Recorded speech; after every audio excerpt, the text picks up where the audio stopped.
கடந்த ஆண்டு வாழ்த்திய விஜய் வந்து நீங்க திட்டிய பிறகு விமர்சனம் செய்த பிறகு நான் திட்டினேன்னு யாரு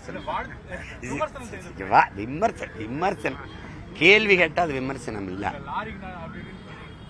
லாரினா ஆமா நீ ஒன்னும் திராவிடத்தில் இருக்கணும் இல்ல தமிழ் தேசியம் இருக்கணும், ரெண்டு ஒண்ணுன்னா நடுவால் நிக்கிறதா தானே இருக்கணும்.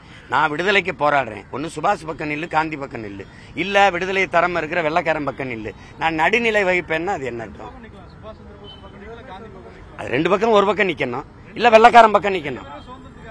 ஏய் நான் கேட்கறது ஒன்னு விடுதலையை மறுக்கிற வெள்ளக்காரன் பக்கம் நில்லு, விடுதலைக்கு போராடுற இந்த பக்கம் நில்லு. ரெண்டுக்கு இடையில நிக்கிறேன்னா என்ன அர்த்தம்? இல்ல அதுக்கப்புறமா வாழ்த்துனாப்ல இந்த வாட்டி மறந்து இதெல்லாம் ஒரு நீ என்ன உனக்கு பிரச்சனை இல்லையா? இவ்வளவு பெரிய பிரச்சனையை பேசிட்டு இருக்கேன், அதை கொண்டு பாப்பா. ட்ரெண்ட ஃப்ரெண்ட் ஆக்கிக்கோங்க. தந்தி டிவியின் சப்ஸ்கிரைபர்ஸ் அண்ட் ஃபாலோவர்ஸ் குடும்பத்துல நீங்களும் இணையுங்க.